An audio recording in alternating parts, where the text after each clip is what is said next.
आता श्रावण महिनो सुरू झालो. श्रावणातलो पहिलो सण म्हणजे नागपंचमी. आता नागपंचमीक देवाक नैवेद्य दाखवताना आम्ही अनेक गोड पदार्थ करतो. त्याच्यात खांडवी करतो किंवा आणखी काय करतो. तशाच प्रकारे हे हळदीच्या पानातले पातोळे करतो. तर इकडे पातोळे करण्यासाठी मी काय सामुग्री घेतली ते तुमका दाखवते. तर इकडे मी घेतलंय 2 वाटी तांदळाचं पीठ. ते आपण मोदकासाठी वापरतो. तर सुगंधित तांदळाचं पीठ घ्यायचं आणि तेवढंच पाणी उकळत ठेवायचं. आता त्या पाणी उकळत ठेवल्यानंतर इकडे आपण घेतला एक भांडा भरून म्हणजे एक वाटी भरून ओला खोबरा आणि अर्धी वाटी गूळ आणि मीठ आणि त्याच्यासाठी वेलची ह्याचा सारण बनवायचं. तर आता पहिल्यांदा आपण उकड बनवूया. आणि इकडे हळदीची पानं घेतली. ही पानं देठ वगैरे कापून अशी करून घ्यायची आणि ह्याच्यावरती पीठ टाकायचं. आता इकडे मी पाणी ठेवलं. तर 2 वाटे तांदळाचं पीठ तर 2 वाटे पाणी ठेवायचा. त्याच्यात घालायचा 1 चमचा तूप आणि मीठ आणि हा पाणी उकळायचा चांगला. रटामटा उकळला आणि मीठ विरघळला.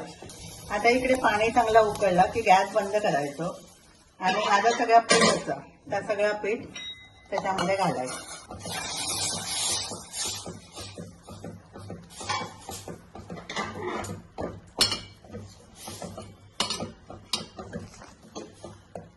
आणि आम्ही एका पीठ भागवणं असं म्हणतो. ते अशा प्रकारे हा पीठ भागवून घ्यायचा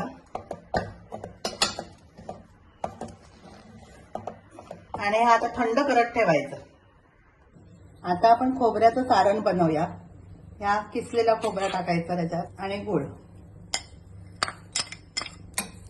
मिक्स करायचा. थोडासा मीठ टाकायचं. आता या गूळ चांगला विरघळू वया. आता या गूळ संपूर्ण विरघळला आणि मिश्रण थोडा सुक्या झाला. आता गॅस बंद करूया आणि ह्याच्यात वेलचीची पावडर टाकूया.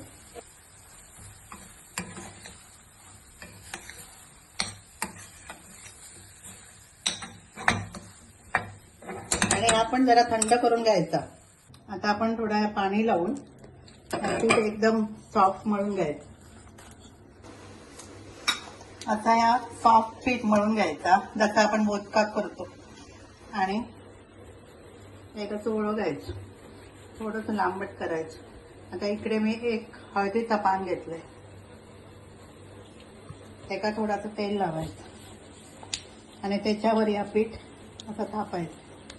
पातळ थापायचं. एकदम जाड थापायचा नाही कारण मग ते शिजताना थोडेसे कडक थाप.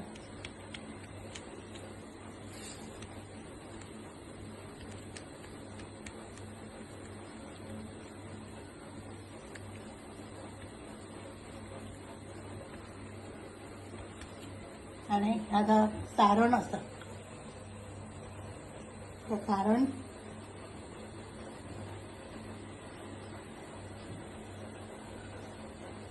आता भरायचं ह्याच्यामध्ये. एका बाजूकच भरायचा आणि मग दुसरी बाजू अशी बंद करायची.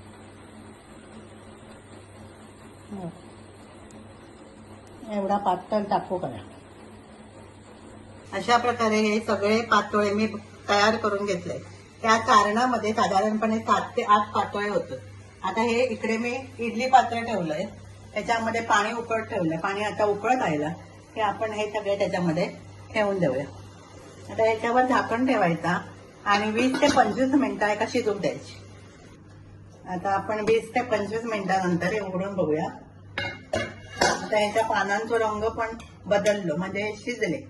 आता हे वाफ गेल्यानंतर आपण काढून घेऊया. असे हे सगळे पातोळे मी तयार करून घेतले. आता हे खाण्यासाठी तयार झाले.